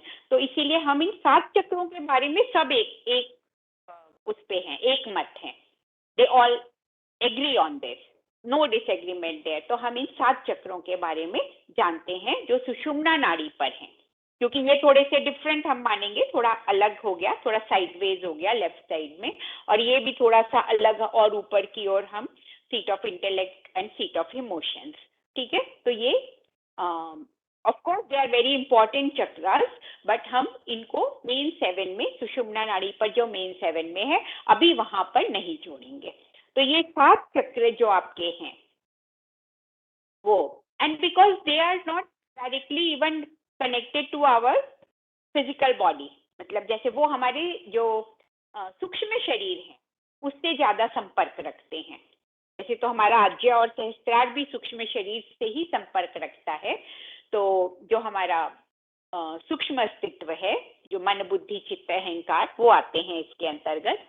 तो हाँ, तो ये 5 हम बात कर रहे थे अभी, सॉरी, 5 तत्वों के साथ हमने अब 7 चक्रों को जोड़ना है। तो हमारे टेबल में सबसे पहले जहां हमने पृथ्वी तत्व लिखा है, प्राण अपान लिखा है ना, वहां पे सबसे पहले आपने अपान लिखा है, तो अपान के साथ आप जोड़ दीजिए मूलाधार। सबसे लोएस्ट चक्र जो है उसकी कार्य शक्ति है अपान। अपान की सहायता से वो कार्य कर रहा है। तो अपान जिनको गवर्न कर रहा है, जिन अंगों को, जिन बॉडी ऑर्गन्स को या जिन बॉडी सिस्टम्स को, तो वही सिस्टम जो हैं आएंगे मूलाधार चक्र के अंतर्गत। तो मूलाधार चक्र कॉरिस्पॉन्ड्स टू दोज बॉडी सिस्टम्स। कौन से हैं वो? आपने लिखे हैं, excretory and some of the reproductive. Part of reproductive, yes, very good.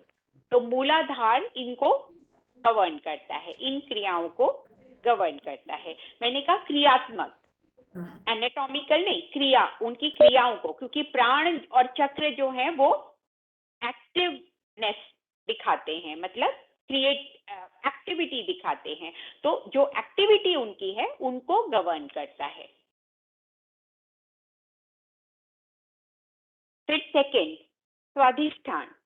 स्वाधिष्ठान जो है वो एक तरह से अगर हम कहें तो, हाँ, यहाँ पे मैं मूलाधार के बारे में एक और बात कहना चाहूंगी।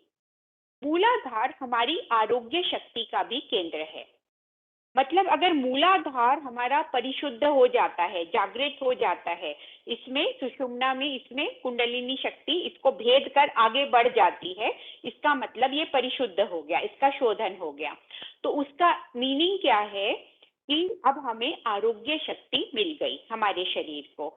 आरोग्य का मतलब अब कोई रोग नहीं रहेगा। And what is the basis of this? शरीर में मलों का निष्कासन समय पर हो रहा है, जो शरीर में वो इकट्ठे नहीं हो रहे। That is the basis. Ayurveda क्या कहता है? विविधा रोगा जायन्ते उदरे मल संचय। अगर मल रुक जाते हैं, संचित हो जाते हैं, तो they give rise to different diseases.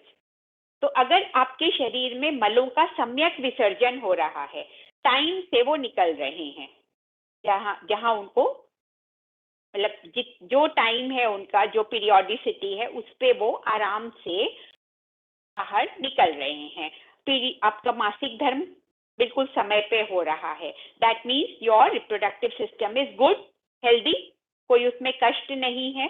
तो इंडिकेशन आपको मिलते हैं ना, अगर उसमें कष्ट आ रहे हैं, बाधाएं आ रही हैं, क्लॉट्स आ रहे हैं, क्लॉट्स मतलब बाधाएं हैं, और अगर पेनफुल है, अगेन क्रैम्प्स आ रहे हैं, अगेन उसमें रुकावटें आ रही हैं, इसलिए क्रैम्प्स आ रहे हैं, वायु के कारण जो है ब्लॉकेजेस क्रिएट हो रहे हैं, तो क्रैम्प्स आते हैं।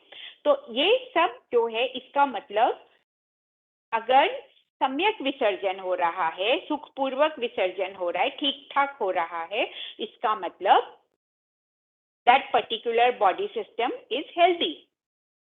तो आरोग्य शक्ति, मूलाधार अगर ठीक कार्य कर रहा है, अपान उसकी क्रिया शक्ति अगर ठीक कार्य कर रही है, तो डिलीवरी में कोई प्रॉब्लम नहीं, प्रसव सुखपूर्वक हो जाएगा, आराम से हो जाएगा। भाई जितना पेन होगा, लेबर कॉन्ट्रैक्शन, सर्विक्स को एक्सपैंड करना है, डायलेट करना है, वो थोड़ा बहुत तो होगा ही, वो तो, बट जितना स्ट्रॉन्ग अपान है और जितना अच्छी तरह मूलाधार कंट्रोल कर रहा है, तो फिर आपका कॉरेस्पॉन्डिंग बॉडी सिस्टम जो है वो हेल्दी होंगे, अपना काम ठीक प्रकार से करेंगे। तो फिर दैट मीन्स आरोग्य शक्ति।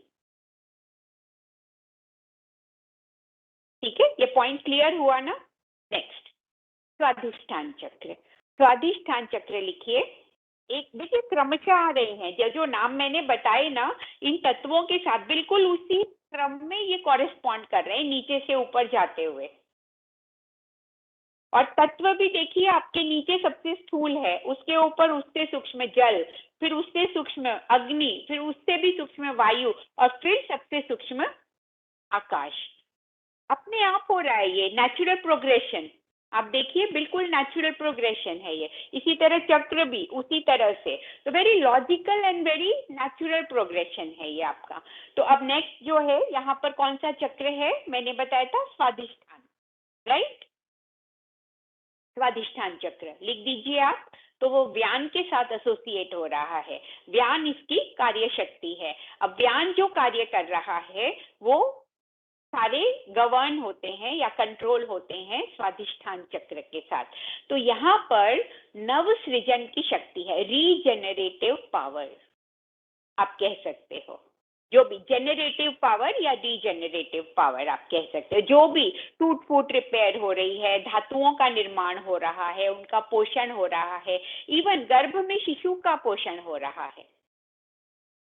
रस धातु को देने वाला, इक्वली डिस्ट्रीब्यूट कर देने वाला तो समान है, मगर उसको लेकर आने वाला, सब तक पहुंचाने वाला तो व्यान है ना। तो यहाँ पर जो भी चीजें शरीर में, जो भी एनाबॉलिज्म हो रहा है, जो भी एनाबॉलिक क्रियाएं हो रही हैं, उनको कौन गवर्न कर रहा है, व्यान।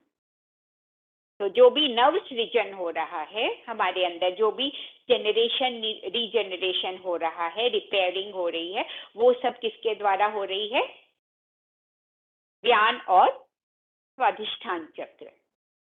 तो यहाँ पर भी एक शक्ति है, क्या कहेंगे, नव सृजन की शक्ति, सृजन शक्ति आप कह सकते हो। सृजन शक्ति स्वादिष्ठान चक्र के साथ जुड़ती है।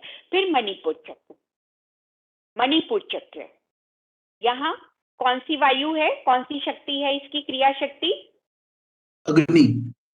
अग्नि तो तत्व है, अग्नि तो एलिमेंट है, समान। समान समान। अब यहाँ पे आप देखेंगे हमारे शरीर में जो 13 अग्नियां हैं वो इसी एरिया में कॉन्सेंट्रेटेड है, मेनली उनका जो मेन स्थान है वो यही एरिया है। हमारी आपकी जो मेन जठर अग्नि है वो तो है ही इसी एरिया में। हमारा जो stomach hydrochloric acid, strong hydrochloric acid produce करता है। फिर pancreatic juices, liver juices, bile juices जो भी हैं, उनके एंजाइम्स जो हैं, ये सारी हमारी जठराग्नि है। तो मुख्य अग्नि जठराग्नि।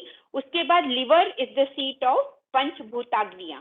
तो 5 भूताग्नियां, सभी पूरे शरीर की सभी कोशिकाओं में भूताग्नियां होती हैं कुछ मात्रा में, मगर वो मेन प्रोसेसिंग अग्नि के रूप में लिवर में होती हैं, जो आहार रस को पहले फर्दर प्रोसेस करती हैं और फिर पूरे शरीर में रक्त के द्वारा भेज देती है। तो मेन जो हमारी जठराग्नि है और मेन पंचभूताग्नियां हैं वो यहीं पर हैं, इसी एरिया में है। तो समान प्राण जो है अग्नि तत्व से जुड़ा है, राइट। तो अग्नि का अधिष्ठाता है, हमारे शरीर की जो अग्नियां हैं उनको, उनका कंट्रोलर है समान। और ये मणिपुर चक्र, तो अग्नि की शक्ति यहाँ पर है, अग्नि की शक्ति पूरी। तो तीनों लोअर चक्रस आर शक्ति केंद्र, ये तीनों हमारे शक्ति केंद्र हैं। विभिन्न अलग अलग प्रकार की शक्तियां इनसे हमें प्राप्त होती हैं। अब ऊपर आएंगे यहाँ पर, अभी तीनों को एक बड़ा ब्रैकेट सा बना के, जो वो होता है ना ये वाला ब्रैकेट, क्या बोलते हैं उसको, जो कर्व होके बीच में पॉइंट होता है एंड अगेन आता है, वो बना के शक्ति केंद्र, 3 शक्ति केंद्र लिख दीजिए साइड में। अब जो है आते हैं हम अगले चक्रों पर। अब ये अगले 2 हैं भक्ति केंद्र।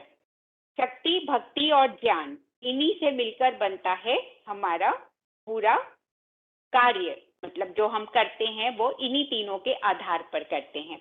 तो अब 2 आएंगे हमारे अगले। तो ये पहला, ये अनहद चक्र, अनहद चक्र। अब यहाँ लिखिए अनहद चक्र, इसकी शक्ति क्या है, इसकी कार्य शक्ति किसके द्वारा, प्राण। बहुत सुंदर, प्राण। तो प्राण की सहायता से ये कौन से बॉडी सिस्टम को गवर्न कर रहा है, unmute, respiratory and circulatory. Very good, respiratory and circulatory. तो ये आप लिख दीजिए, ये बॉडी सिस्टम आपने लिखे हैं।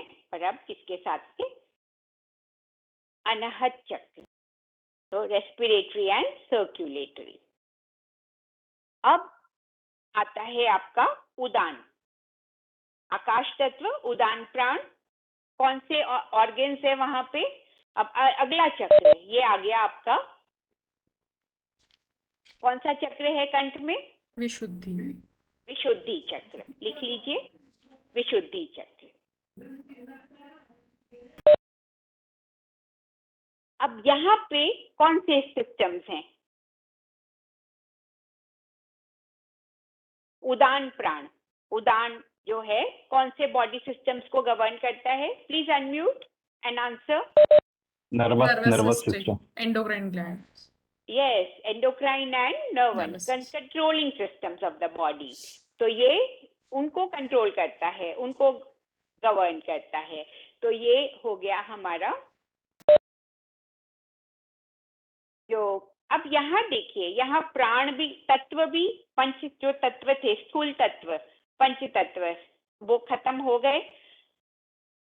उनके साथ साथ तन मात्राएं, ज्ञानेंद्रियां, कर्मेंद्रियां, वो तो चलिए, वो तो स्थूल शरीर को ही बना रही है। अब आप फिजियोलॉजिकली देखेंगे तो यहाँ पंच प्राण, उनकी भूमिका यहाँ तक हो गई। और सारे बॉडी सिस्टम लगभग आपने इसमें कवर कर लिए, सभी हो गए। मेन जो सिस्टम्स हैं लगभग सभी हो गए। स्वाधिष्ठान में पूरा आपका बोन मस्क्यूलो सिस्टम पूरा आ गया, स्वाधिष्ठान के अंतर्गत ही आ जाएगा वो पूरा मूवमेंट पूरा जो है। तो एक तरह से आप देखेंगे तो सारे बॉडी ऑर्गन्स, उनका जो फिजियोलॉजिकल वर्क है वो सारा ये आपका आ गया यहाँ पर। अब आगे का जो है, अभी चक्र हमारे बचे हैं, आज्ञा चक्र और सहस्त्रार। बॉडी ऑर्गन्स, बॉडी सिस्टम, पंच प्राणा, ये सब पंच तत्वा यहाँ पर उनका कार्य अब समाप्त होता है। अब इसके आगे जो है हमारा एग्जिस्टेंस जो है वो स्थूल नहीं है, अब वो सूक्ष्म है। तो आज्ञा चक्र किसको गवर्न करता है? हमारे मनस तत्व को, मन बुद्धि चित्त अहंकार। ठीक, तो जहां आपने मनस तत्व लिखा है नंबर 6, वहां पे आ जाएगा आपका आज्ञा चक्र।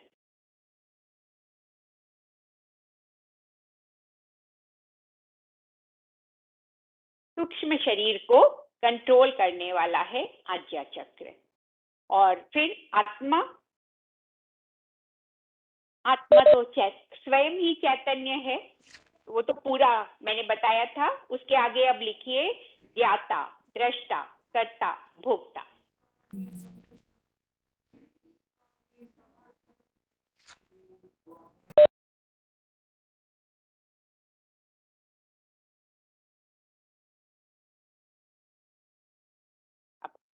कर्म करने के लिए उसने कुछ अधिकार मन को दिए हैं, कुछ बुद्धि को दिए हैं, कार्य शक्ति प्राणों को मिली है प्रकृति के द्वारा, तो वो सब अपना अपना काम करते हैं। पर ज्ञाता, दृष्टा, कर्ता, भोक्ता सब आत्मा है चेतन तत्व के रूप में। ठीक है, तो यहाँ अब आपका ये जो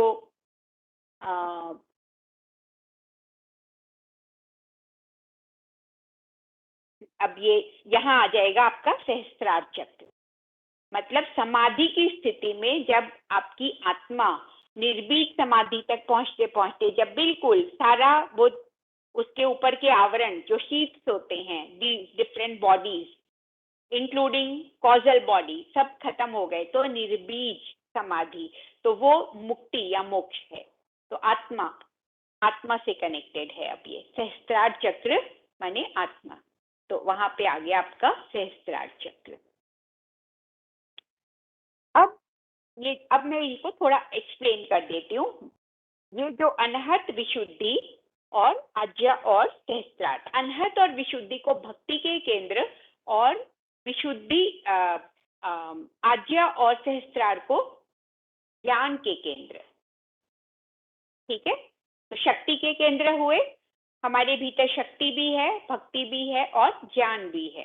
तो ये जो है जैसे जैसे ये चक्र, कॉरेस्पॉन्डिंग चक्र जागृत होते हैं, वो चीजें फोरफ्रंट पर आती जाती हैं, वो चीजें फ्री हो जाती है, मतलब वो अपना अपना कार्य अच्छी तरह करने लगती हैं। तो ये अब जो हमारा अनहद चक्र है, जैसे जो भी हम कहेंगे जो पॉजिटिव क्वालिटीज हैं, जो जो सॉफ्टवेयर पॉजिटिव अच्छी क्वालिटीज है, प्रेम, वात्सल्य, करुणा, श्रद्धा, मैत्री का भाव, ये सब जो हैं, ये सब आते हैं हमारे अनहद चक्र।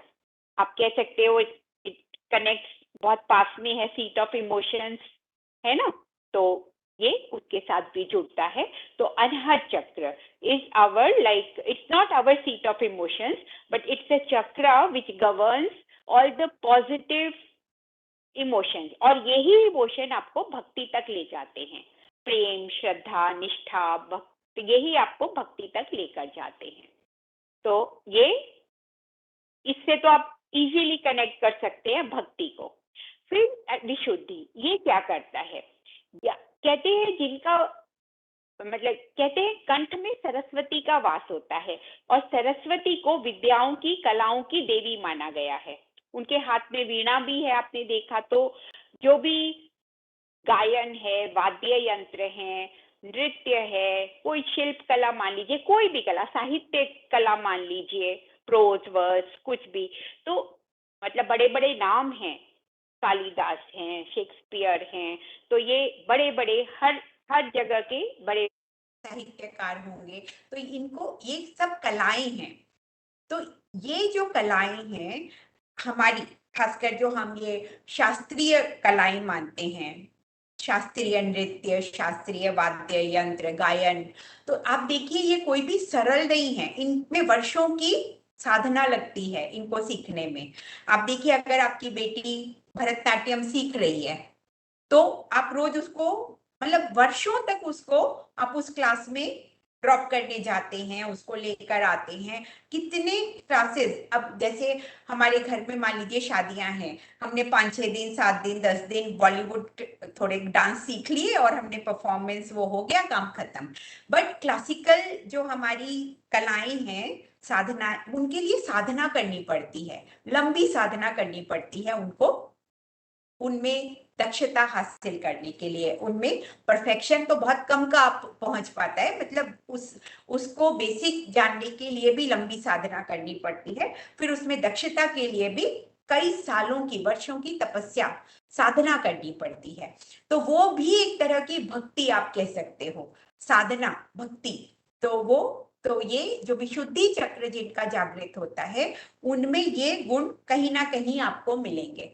वो कोई ना कोई कला, कोई किसी में, उनमें उनको दक्षता होगी। बहुत अच्छे शास्त्रीय गायक हैं या बहुत अच्छे वादक हैं, जैसे आप कह सकते हो जो मास्टर्स कहलाते हैं, माइस्ट्रोस कहलाते हैं, जो जो जैसे पंडित रविशंकर सितार बजाते थे, हरिप्रसाद चौरसिया बांसुरी बजाते थे। बहुत अच्छे नर्तक जो नृत्य करते हैं भारतीय, ये अपने भरतनाट्यम हो गया, कुचिपुड़ी हो गया, ओडिसी हो गया, बहुत अच्छे जो इनके जो कलाकार हैं, तो जो टॉप मोस्ट श्रेणी में है, उनकी तो सर्टेनली, जो जैसे हम कहें कि बहुत अच्छे गायक हैं, लता मंगेशकर, मोहम्मद रफी, ये इनकी सर्टेनली, इनका विशुद्धि चक्र जागृत होगा, बहुत पावरफुल होगा।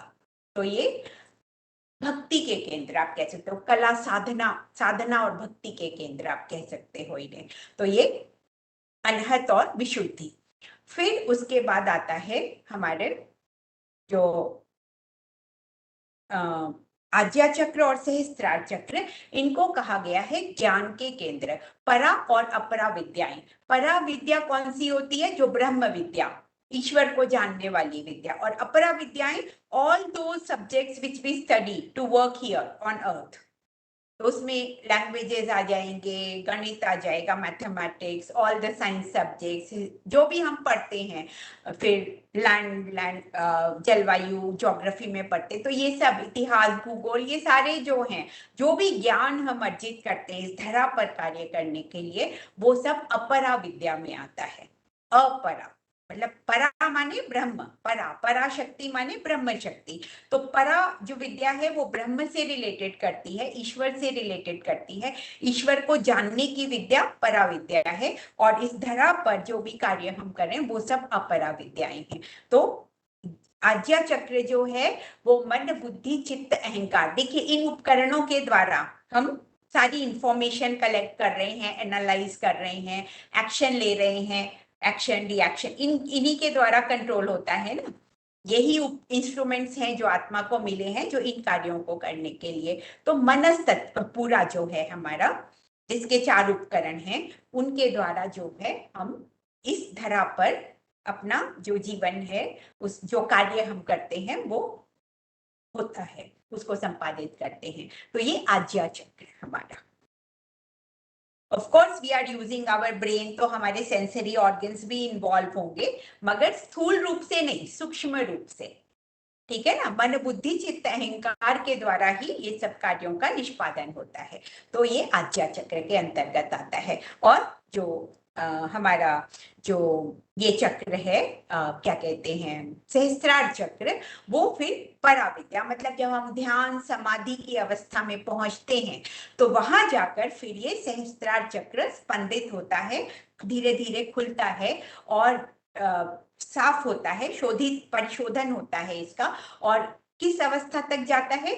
निर्बीज समाधि। निर्बीज समाधि को मैं भी एक्सप्लेन करती हूँ। निर्बीज समाधि माने मोक्ष।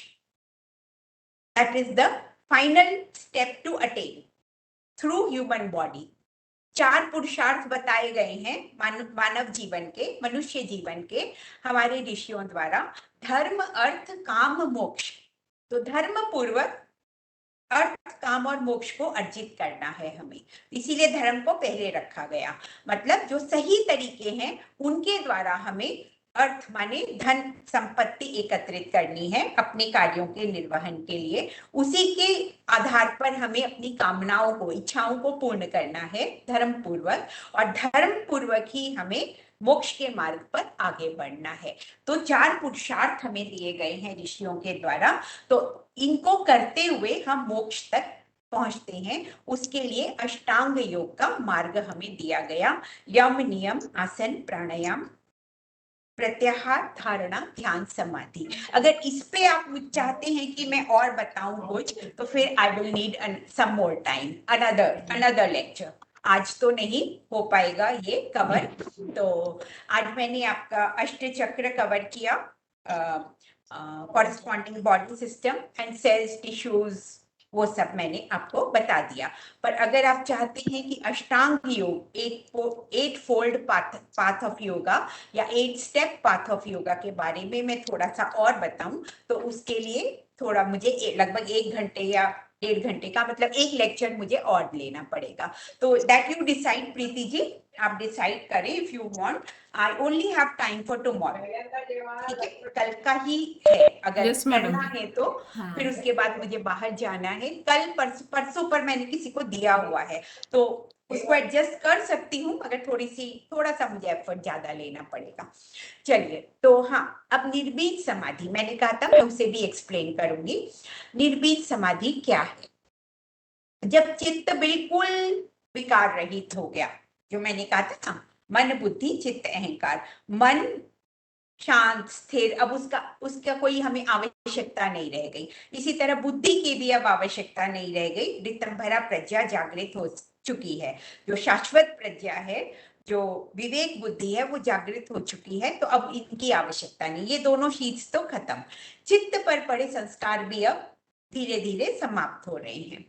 तो ये उस अवस्था में जाकर फिर मोक्ष होता है, जब कारण शरीर समाप्त हो गया and it converts into bliss body, तो वो मोक्ष की अवस्था होती है। तो वो धीरे धीरे समाधियों के नाम दिए हैं, स्टेप बाय स्टेप समाधि के भी स्टेजेस होते हैं। तो धीरे धीरे हम उच्चतर समाधि की अवस्था में पहुंचते हैं, और सबसे बड़ी जो है उच्चतम स्टेट है निर्बीज समाधि।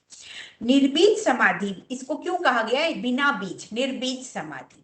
तो यहाँ पर इसको एक्सप्लेन करते हैं पूज्य स्वामी जी कि आप एक चना लीजिए, उसको अच्छी मिट्टी, खाद वाली मिट्टी में डालिए, उसको सिंचन करिए, पानी दीजिए, हवा मिल रही है, उसको अच्छी सनलाइट मिल रही है, इट विल ग्रो, है ना, वो अंकुरित होगा, एक पौधा बनेगा, फिर उसमें चने लगेंगे, तो वो उसका साइकिल पूरा होगा, वो अगेन पूरा it will go through it's cycle, जो भी है उसका पूरा ग्रोथ होगा।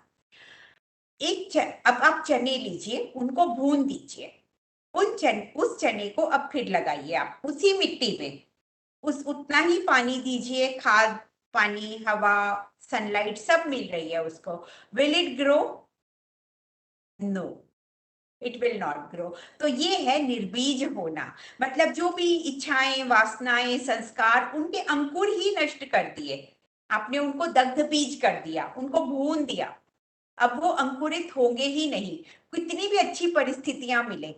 अब क्या होता है, एक योगी है, अलग बैठ के तपस्या कर रहा है, गुफा में बैठ के, वहां सब कुछ इट्स गोइंग ऑल राइट, सब कुछ अच्छा है, वो सोच रहा है हाँ मैं समाधि की इस अवस्था तक पहुंच गया।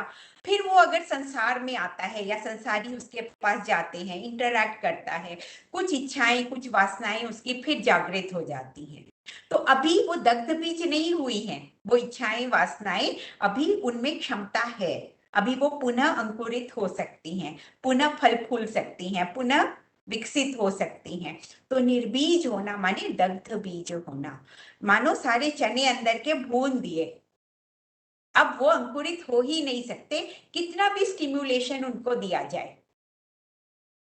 तो ये वो स्टेज होती है निर्बीज समाधि की, वो तप साधना के द्वारा जो वहां पहुंचता है योगी, मतलब निरंतर तप साधना के द्वारा वो उस स्टेज तक पहुंचा जाता है, फिर वो आत्मा मुक्त हो जाती है, जन्म मरण के बंधनों से मुक्त हो जाती है, उसे मोक्ष प्राप्त हो जाता है। तो कहते हैं ना कि जन्म भी दुख है, हम खुशी मनाते हैं, जन्म के समय हम दुख खुशी मनाते हैं, मृत्यु के समय हम दुखी होते हैं, मगर ये क्रम है, ये तो एक साइकिल है लगातार चलने वाला। थोड़े समय के लिए मृत्यु के बाद फिर पुनर्जन्म हो रहा है, फिर जन्म हो रहा है, फिर मरण होगा।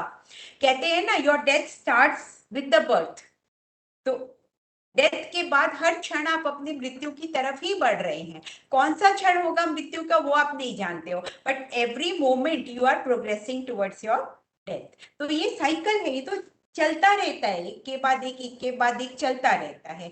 तो इससे मुक्ति जो है, उसी के लिए मनुष्य का जन्म मिला है हमें। तो मनुष्य का जन्म कहते हैं बड़े बड़े मुश्किल से या बड़े जतन से हमें, उसके बाद हमें मनुष्य का जन्म मिलता है, और उसका परम लक्ष्य क्या है? मोक्ष की प्राप्ति। इन चारों पुरुषार्थों को करते हुए अंतिम जो है वो है मोक्ष, मोक्ष की प्राप्ति। तो वहां तक पहुंचने के लिए आपको सारे उपकरण मिले हैं, उस आत्मा को जिसे मुक्त होना है उसको सारे इंस्ट्रूमेंट्स दिए गए हैं, स्थूल शरीर दिया गया है जिसके माध्यम से इस धरा पर वो जन्म लेता है और कार्य करता है, और फिर उसको सूक्ष्म उपकरण दिए गए हैं मन, बुद्धि, चित्त, अहंकार के रूप में। तो ये सब के साथ वो कार्य करते हुए मोक्ष तक पहुंच सकता है, मोक्ष की प्राप्ति कर सकता है, इस जन्म मरण के बंधनों से छुटकारा प्राप्त कर सकता है।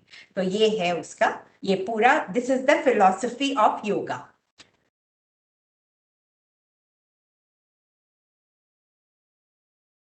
Any questions? Very nicely explain ma'am. Any question? किसी को कुछ पूछना है? मैडम का आज का वैसे लास्ट सेशन है, अगर मैडम को टाइम है वी विल डिस्कस दैट, तो एक सेशन हम ले सकते हैं कल। अभी मैं किसी को, आपको सुन नहीं पा रही हूँ। हेलो, बाकी पार्टिसिपेंट्स, मेरी आवाज आ रही है?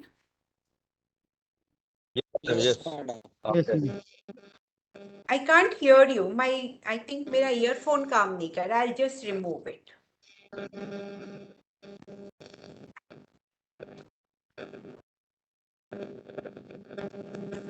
Hello madam, hello madam, hello. हाँ सर, बोलिए बोलिए। हा मॅडम, अनाहत चक्र थोडंसं सांगायचं, विचारायचं होतं अनाहत चक्राबद्दल. अनाहत चक्र के बारे में पूछ रहे हैं मैम। अनाहत चक्र जो है ये हमारा चेस्ट में जो है अनाहत चक्र है, उसके बारे में क्या बताऊं? उसकी क्रिया शक्ति प्राण है, और वो भक्ति का केंद्र माना गया है, governs our respiratory and circulatory system with the help of prana. And यहाँ पर हमारे जो भी उच्च भाव हैं यहाँ पर, वो कहते हैं इसी अनहद चक्र जो है, इट्स ये भक्ति का केंद्र, प्रेम, श्रद्धा, वात्सल्य, मैत्री, करुणा, दया का भाव, तो ये सब इन्हीं के द्वारा आप भक्ति में प्रविष्ट होते हो। तो ये सारे भाव यहाँ पर जागृत होते हैं, उदित होते हैं। थैंक यू मैडम, धन्यवाद मैडम। जी मैडम अगर कल लेना है तो आपको कौन सा टाइम सूटेबल, सेम टाइमिंग पे आपको? Same time, if you want, पहले आप सोच लीजिए, इफ यू वांट दैट अष्टांग योग को डिटेल में अगर आप चाहते हैं पढ़ना और सीखना, तो फिर I can give you time tomorrow. Okay, yes. किसी को कुछ पूछना है? उदय सर, काही विचारायचं आहे?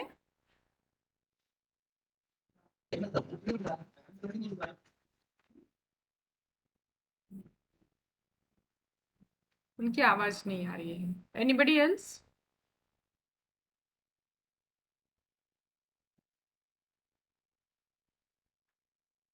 कुछ डाउट या तो कुछ फीडबैक देना होगा? Any feedback? हाँ, today is my last lecture. जो अभी तक स्टिपुलेटेड लेक्चर्स थे वो मैंने पूरे किए, तो मैं आपका फीडबैक भी जानना चाहूंगी। आप हिंदी में भी बोल सकते हैं, किसी को कुछ फीडबैक देना है तो you can talk in Hindi also. कैसे लगे आपको सेशन? आपका सेशन वेरी नाइस रहा मैडम, बहुत अच्छा है आपका। बहुत अच्छा है। आप लोगों को समझ में आया जो मैं बताना चाह रही थी, एक्सप्लेन कर रही थी, वो आपको समझ में आया? समझ बहुत में आया। अच्छा सेशन था ma'am, very descriptive also. Thank you.